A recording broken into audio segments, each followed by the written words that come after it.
Good morning, everybody. Welcome to Arise with Sally Goodwin on this beautiful Tuesday morning, which looks like it's going to be a very, very hot day today. But there's a wind blowing, which is lovely. I know loads of people don't like the wind in Cape Town, but when it cools things down, it is a good thing to have. Okay. Let me just quickly plug the microphone in. Okay, that's better. The microphone is plugged in. Everything is set and ready to go. Right, okay. So, good morning, everybody, and welcome to Arise with Sally Goodwin. And today is Tuesday, the 23rd of November. It's a beautiful day in Cape Town. And yes, I just want to actually start this video by saying thank you so much to all the people who watch me, who support me, who share these teachings. Morning, Susie. Lovely to see you. All the people who watch me and support me and share these teachings, I so appreciate every single one of you. And I absolutely adore the people that come on live with me. But for those of you, morning, Stu. For those of you who only get to watch afterwards, you watch the YouTube upload, or you watch the Instagram video, or go onto my website and have a look there, I appreciate each and every one of you. Everyone who watches, everyone who comments, everyone who sends me testimonies and messages and requests for help. Good morning, Candace. It's lovely to see you. I haven't forgotten that I owe you a message. I'm praying about it. See? So I appreciate all of it. And I love the messages that I get from all of you. I really, really do. So please, if it takes me a little bit longer to get back to you, it's not that I'm ignoring you or anything else. It's just sometimes it's a time factor. And sometimes it's also if you've asked me a specific question and you've asked me to pray into that, then I take that very seriously. So I pray into it first before I respond to you. I don't just want to send a response from me. I want to send a response from the heart of God.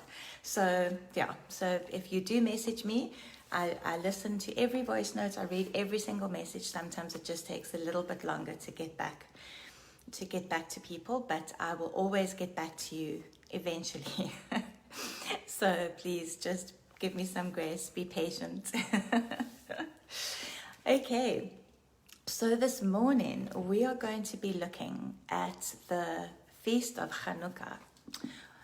It is called Chanukah, Chanukah. Sometimes it's called Hanukkah, Hanukah. Sometimes it's spelled with two N's. It's the different ways that it's kind of translated and spelt in English are varied, but the closest that I could get to the correct word is Chanukah, which is Chanukah. And Chanukah is a Jewish festival that is celebrated, so it will begin at sunset this Sunday, sunset on Sunday the 28th of November 2021, and it goes for 8 days until Monday, sunset on Monday the 6th of December 2021. Yes, Stu, I know. That will probably be a 2022 thing that will happen. The recording of the numbers will probably happen in 2022 only, not quite yet. So Stuart is my incredible cameraman, editor, all sorts of things, and he recorded my initial videos, and he's itching to record a series on the meanings of numbers. So that's a possibility for the future, but only for next year. Right, so Chanukah. Chanukah is also known as the Feast of Dedication, and it is also known as the Feast of Lights. And as I said, it goes from sunset on Sunday, the 28th of November 2021, right through until sunset on Monday, the 6th of December 2021. It goes over 2 of our months in our Gregorian calendar, and it also crosses over 2 months in the Hebrew calendar, those 8 days. And so for those of you who don't know the story of Chanukah, or the the story behind it, why the Jewish people celebrate Chanukah. I'm going to just tell you a little bit about that today. And then next, on Thursday, when I do my next teaching on Thursday, I am going to talk about the female heroes of Chanukah, because there were female heroes of Chanukah, and they're not often mentioned in many places and spaces in history, but there are some incredible stories about women and you'll hear the story now. And so the Feast of Hanukkah, or the Festival of Dedication, Feast of Dedication, or the Feast of Lights, is one of the Jewish feasts that is not a God-ordained feast. So it wasn't something that God actually said to the Jewish people, you need to celebrate this particular feast. But the story behind it is very interesting. So the story is told in the book of the Maccabees, and the book of the Maccabees is part of the Apocrypha. It's the books that were not included in the final translation, the final putting together of the Bible as we know it today. So the book of the Maccabees forms part of the Apocrypha, which is the books that were left out of the Bible when it was decided what books would go in. They were books that were chosen to be left out. And the story begins in 333 BC, so before Jesus, 333 before Jesus, when Alexander the Great conquered Syria, Egypt, and Babylonia. And he began, in those days, the Greeks and the Romans both had very similar ways of, when they conquered lands, they would then begin to encourage people to follow their customs, to study their language, to wear the kind of clothing and the fashion and the dress that they wore. So when they conquered, to make it easier to keep people in check, they would start encouraging these people to live, to study, to dress, to speak the language of the conquering nation. So the Romans were very, very good at that, and the Greeks followed in their footsteps. So when Alexander the Great conquered Syria and Egypt and Babylonia, that's immediately what he started putting into place. He started encouraging all the people in those conquered lands to study Greek, to follow Greek customs, to dress the way the Greeks did, and all of that kind of thing.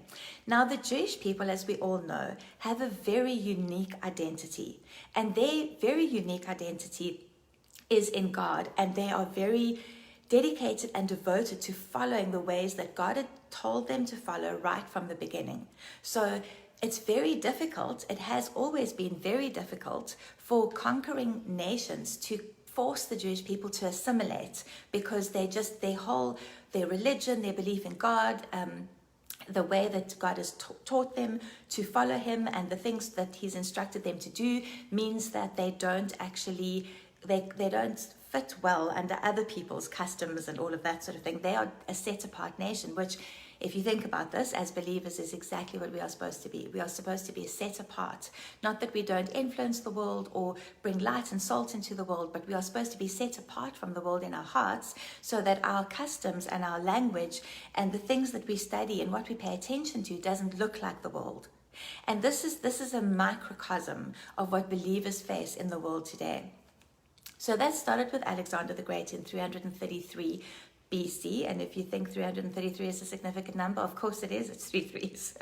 But that's going to take too long to go into all of that. So over a century later, a gentleman became king, and his name was Antiochus. And he was actually a Syrian king, and he became king. He followed in the footsteps of Alexander the Great, and he became king over all of these areas. And his name was Antiochus, and the Greeks called him a name that actually meant Zeus, or God. So Zeus, in mythology, is the father of all gods. And so the Greek people called him this name, which meant Zeus. But the Hebrew people actually changed just one or two syllables in the name, and it changed. And if you change those couple of syllables, it actually means madman, because he was not very pleasant. He killed and murdered thousands of Jews. He was absolutely determined that they were going to fit under his reign. And so he began to openly persecute them. He appointed his own high priest to become high priest in the temple, which, as we know, goes against everything God had told the Jewish people, because They have to be from the tribe of Levi. There has to be a Levitical priesthood represented in the temple. So Antiochus appointed his own high priest to be a high priest in the temple. He forbade the Jews to study the Torah. They were not allowed to study the Torah. So he forbade them. They're not allowed to study the Torah. And he went one step further than that, and he desecrated the altar by sacrificing pigs on it. Now, we all know that that's one thing, pigs in Leviticus and Exodus and the instructions that God gave the Israelites, pigs were unclean. The Jewish people don't eat pork if they follow the religion fairly seriously. And so to sacrifice pigs on the altar in the temple was an absolute desecration of the temple and complete madness as far as the Jewish people were concerned. And as often happens, there comes a time where something just triggers people, where they can't actually cope anymore with these terrible things that are being done in their spaces. So in 165 BC, about a century later, the high priest, the actual real high priest, the one who was supposed to be high priest, he had a son called Judah. And Judah was known as Judah Maccabee. And Maccabee means the hammer. And he had 4 brothers, Judah and his 4 brothers, and they organized a revolt. They rose up in revolt against the Greeks, against the people who were occupying the Jerusalem, the people who were occupying the temple, and they actually managed to liberate the temple from these people. So they became known as the Maccabees. And amazingly enough, the Maccabee, the word Maccabees, is an acronym for "Who is like you among all powers, God." It's an acronym for a Hebrew word that means "Who is like you among all powers, God." And so they were called the Maccabees, and Judah was known as Judah the Maccabee or Judah the Hammer, but the Hebrew word for Maccabees was actually an acronym for "Who is like you among all powers, God." And so they rose up, and Judah is the one who's mainly mentioned. He was always seen as the leader. He was seen as the one who did huge exploits. But all 4 of his brothers actually did incredible things during this time, and they became a band of freedom fighters. They were freedom fighters. They engaged in guerrilla warfare. They were tiny. They were once again this tiny, insignificant group of men and some women who were helping in other ways. This tiny, insignificant group managed to overthrow these people that had come in and just desecrated and done terrible things in their temple. And just the fact that they actually managed to do that, it just harks back, to Gideon and all of those stories in the Bible where God uses the least of the least, or what we see as the least of the least, or the most insignificant, what we see as the most insignificant, to do incredible things in his name. So now what's happened, they've liberated Jerusalem, they've liberated the temple. Now what they needed to do was rededicate the temple. And in order to rededicate the temple, so in the Jewish temple, as many of you probably know, they have menorahs, which are the candelabras with the 7 candlestick holders, and the candles had to be lit and all that sort of thing. But they could only light the menorah. They could only use purified, sanctified oil in the temple. And when they looked at what was left in the temple from everything terrible things that had been done there, they realized that there was only enough sanctified oil, only enough purified oil for 1 day, to burn 1 candle for 1 day. And so it takes 8 days to make, it took then 8 days for them to make sanctified, purified oil. And so they just decided that they would just, in faith actually, use this oil to start to burn the menorahs as they tried to go about rededicating the temple. And the oil lasted for 8 days. They had 1 day of oil left, and the oil lasted for 8 days. Morning, Jenny. It's good to see you. You should have slept in. You could have watched later. the oil, so the oil should have only lasted for 1 day, and it actually lasted for 8 days. And so that was an absolute miracle. It was a miracle of the multiplication of oil. Now, the thing that's very interesting about this story is this whole thing with the Maccabees and the multiplication of the oil happened during what is known in Bible times as the silent years. So you might have watched my teachings that I did on Malachi at the beginning of this year, and Malachi is the last book in the Old Testament. And in between Malachi and the angel appearing to Zechariah to tell him about the birth of John the Baptist, in between that time was 400 years of silence.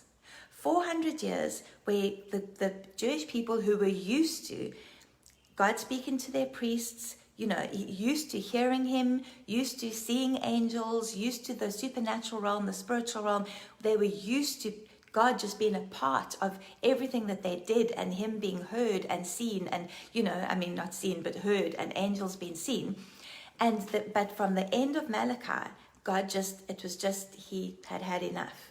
And he just was silent for 400 years until the angel appeared to Zechariah and told him that he was going that him and Elizabeth were going to have John the Baptist. And so those 400 years were known as the silent years. They were the years where the Israelites did not hear from the Lord. They had various, other conquering people come and overtake them. They were always being conquered. They were always being exiled. They were always being, persecuted for 4 centuries. 4 centuries. And then here comes this multiplication of the oil. So even though it was a period of time where God was kind of leaving them to their own devices because they had not chosen him over and over and over again, they had not chosen him. And he had kind of backed off and just said to them, you know what, I'm done. I'm done. Like, you guys can just be on your own for a while. Even though that was the case, still, there was a miraculous, supernatural multiplying of the oil during that period when the temple was rededicated. And even though it was another century, almost, 2 centuries or whatever, until everything else happened. So this was probably halfway through. 400 years.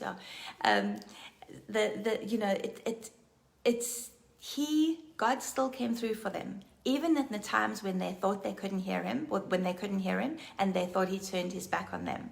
God still came through for them, and I think what also gives me such hope with this story is that even though they were in that 400 years of silence, they hadn't heard from God. The days of Moses and Joshua and all of those incredible stories that had been passed down from one generation to the next, even though all of those stories were ancient history by then, they were still a set apart people.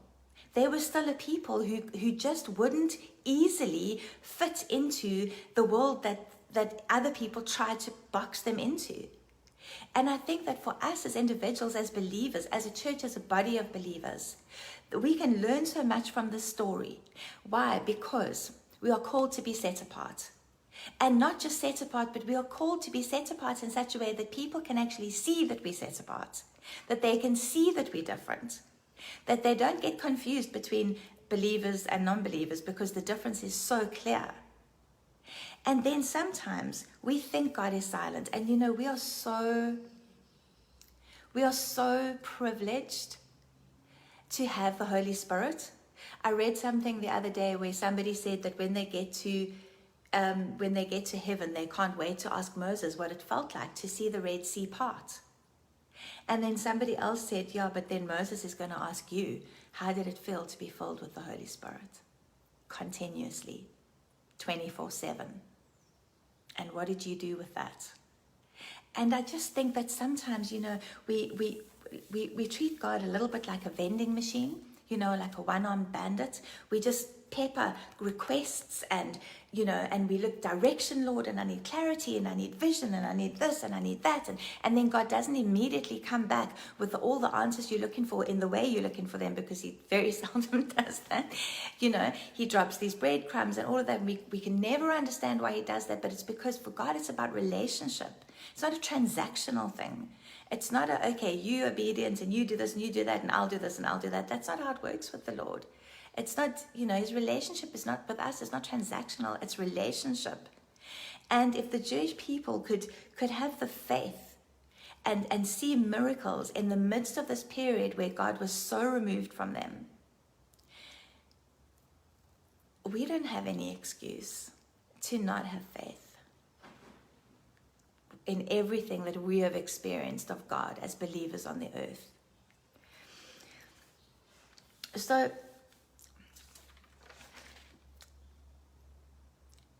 the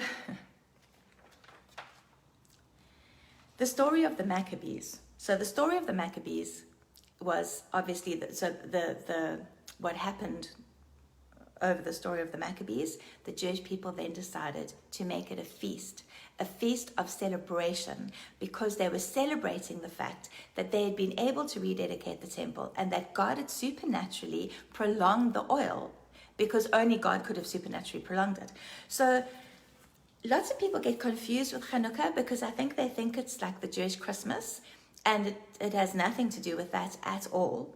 And if you're wondering whether Jesus would have celebrated Chanukah, then it is mentioned once in the New Testament, and it's mentioned in John chapter 10, verse 22.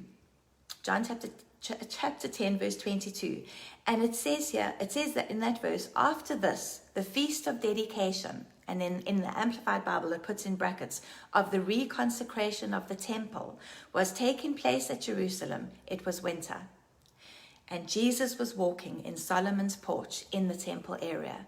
So Jesus would have been in Jerusalem at the temple to celebrate Chanukah. He was a Jew. Jesus was a Jew. He followed the Jewish traditions and the Jewish ways of doing things. So he would have been in Jerusalem at the temple celebrating Chanukah, which is known as the Feast of Dedication or the Feast of Lights.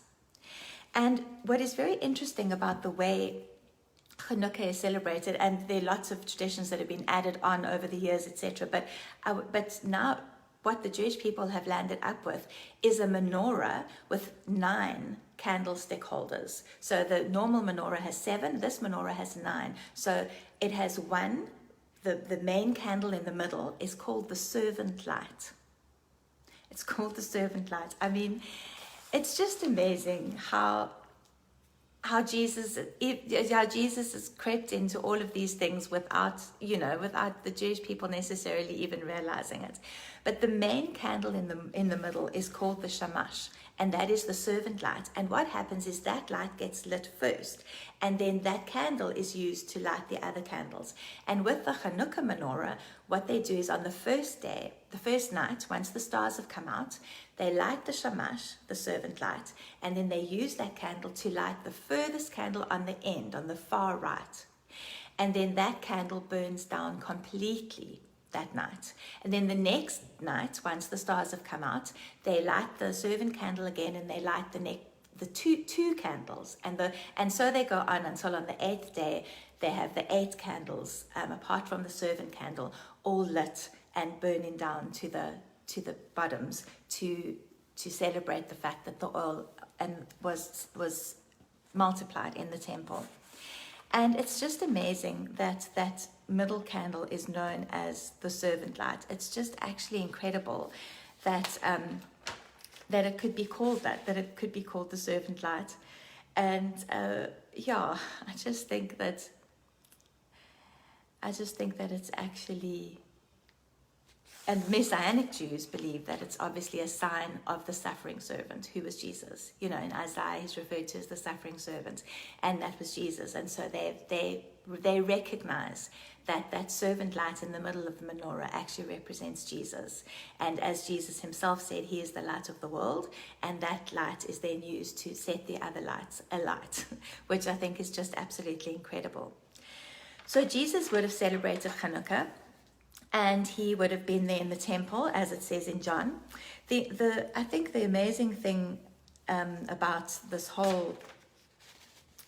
whole what happened at Chanukah and then what happened after Chanukah. So if you read further in John chapter 10, because what I want to speak about today is Chanukah and the unveiling of the bridegroom. And I want to just show you that God does not leave anything. He doesn't leave a stone unturned. He's not unintentional about things. He everything in the Bible, everything that the Jewish people went through pointed continuously towards the Messiah, pointed continuously to the coming of Jesus. And everything since then, since Jesus was crucified on the cross and resurrected and ascended back to the right-hand side of the Father, everything since then points to his return in. Everything since then points to his return in. And so we need to see everything in light of that. Now, we are not Jewish. We are not bound by any kinds of laws to actually follow these festivals or follow these feasts or anything. You can follow them as much or as little as you choose to. You get some people who completely throw themselves into the whole thing, and they live a similar kind of a life, and they follow all the feasts and the festivals. And while there's absolutely nothing wrong with that, we have to be very careful. Morning, Martha. It was so good to see you on Sunday. We have to be very careful not to come back under a law that never applied to us. We just need to be very careful about the religion that can come along with entering sort of wholly and completely into all of these things. However, on the other side of that particular coin, though, is the fact that a lot of these feasts, apart from Chanukah, the feasts were God ordained. And God set them up there for a reason. And if you go and research all the feasts, etc., etc., etc., and it's too long to go into it all now. You can believe that if God set the feasts up himself, and he had a specific way that everything happened, that when Jesus does return, there's a good chance that it's going to fall into that pattern of the way God has always done things with the Israelite people. So I think that it's not a case of having to, do every single thing that the Jewish people do to celebrate the feast. But I believe that it is a case of being conscious of what it is that they are celebrating, what the meaning behind the feasts and festivals are, so that we can be wise, so that we can be like the sons of Issachar, aware of the times and the seasons. And that is why it's so strong inside of me to, they're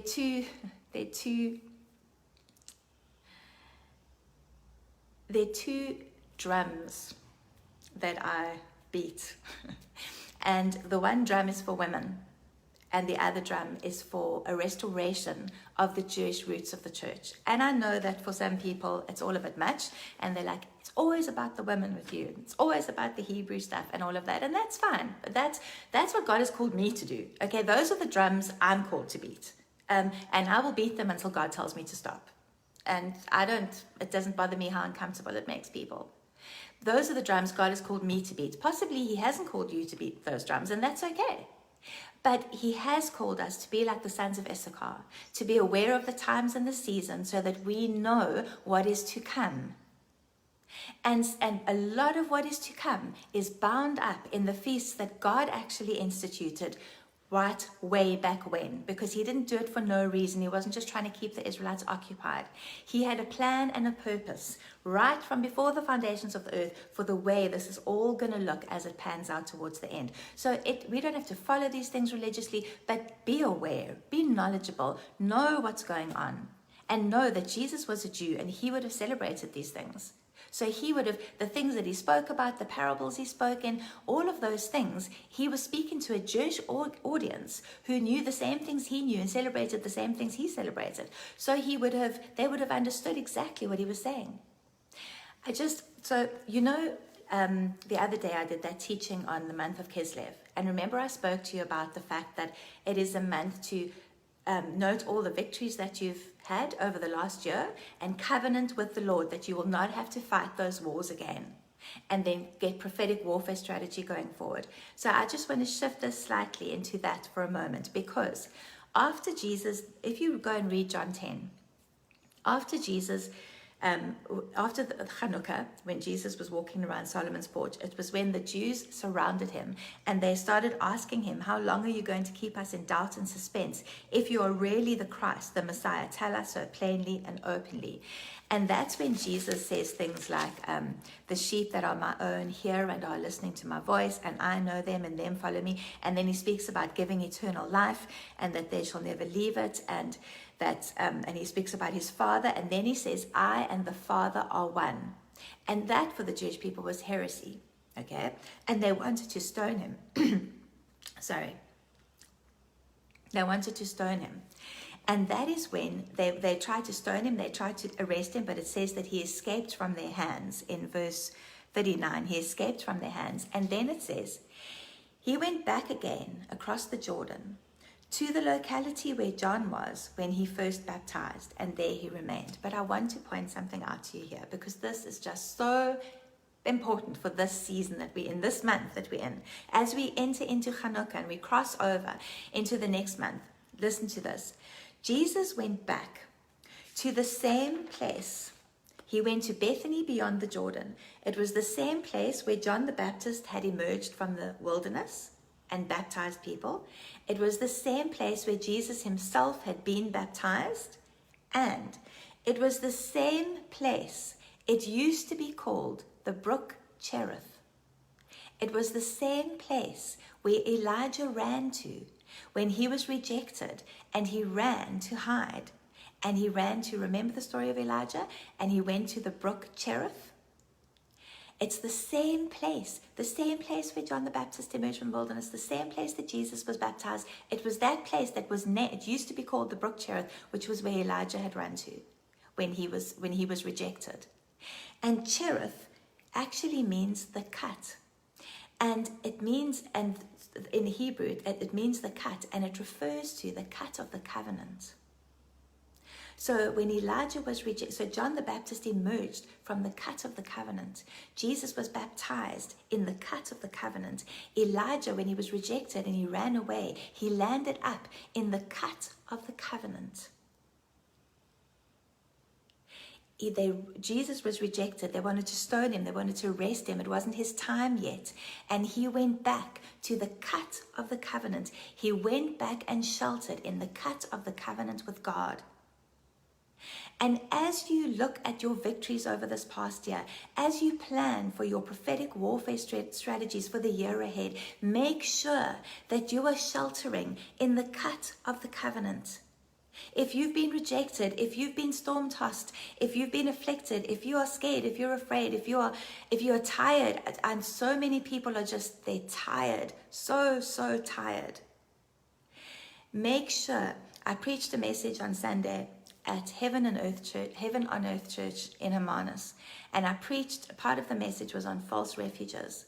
And false refuges, I'm not going to go into it all now. If you want to, I must see whether the recording is up and actually share it onto my page, and you can have a listen to it. But a false refuge is anything you turn to before you turn to God. It could be your husband, your children, your best friend. It could be coffee, it could be wine, it could be chocolate. It could be any of the little habits, any of the little things that we turn to before we turn to God.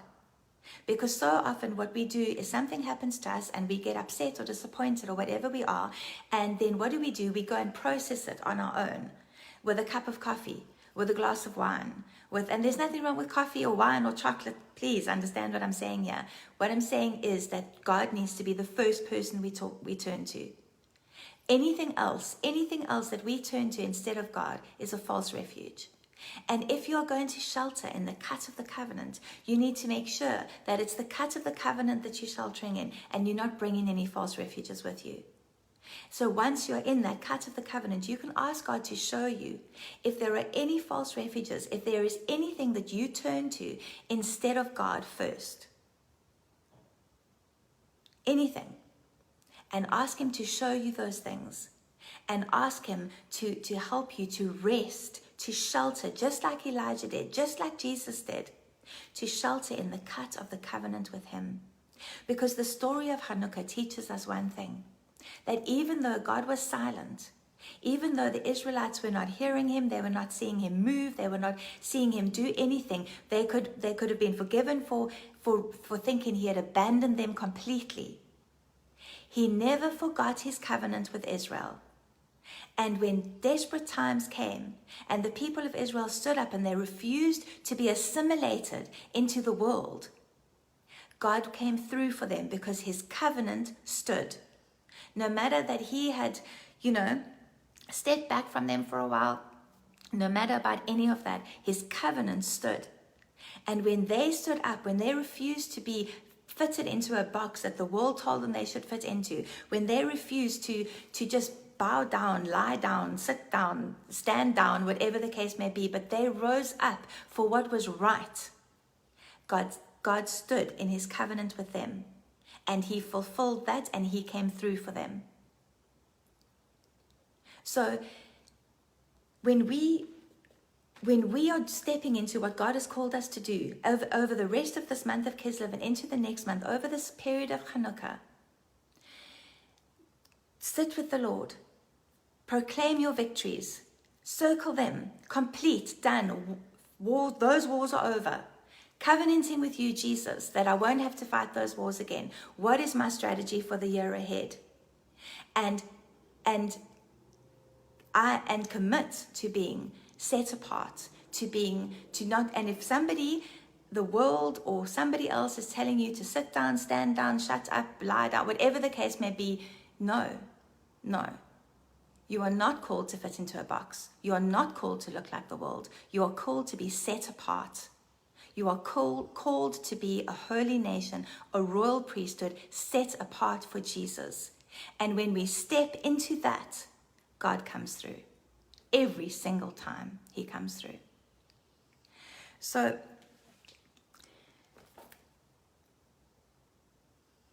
we know that the servant candle, the middle candle in the menorah, is known as the servant light. And we know that Jesus called himself the light of the world. And I'm not going to go into this because my time is up, but I just wanted to mention this. Every time Jesus called himself something like the light of the world or whatever the case may be, he was dethroning some of the gods or godlings, as they called them in those days, that the people in the area believed in. Because obviously there were Israelites who just followed the Greek way. There are always going to be people who will follow the ways of the world because it's easier. Nobody wants to be persecuted. But there was a Persian godling called Mithras. And Mithras's title was the light of the world.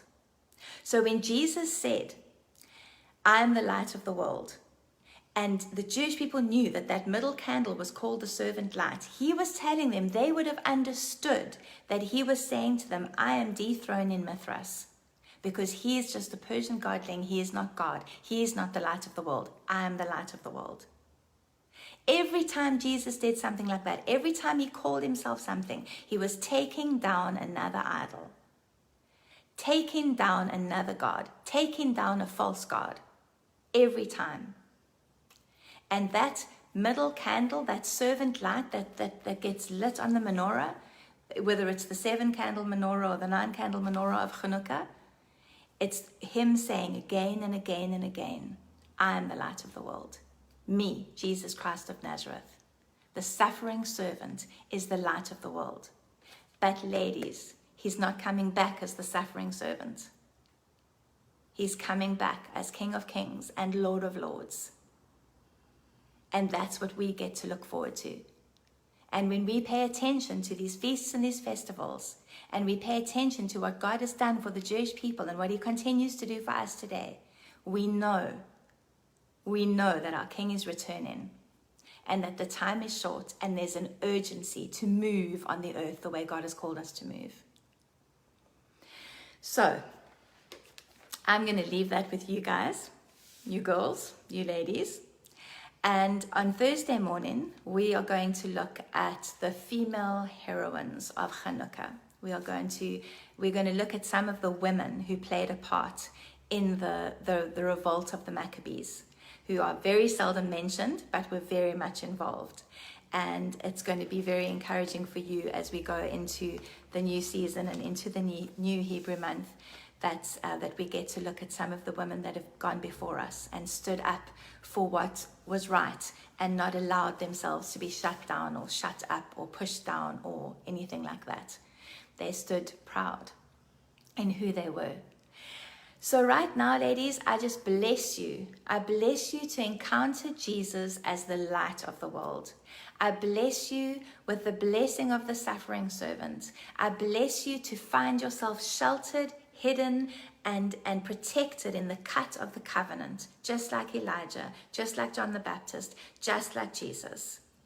I bless you. I decree and declare over you that if it's in a John the Baptist anointing or a John the Baptist mantle that you carry, that you will walk in the power of that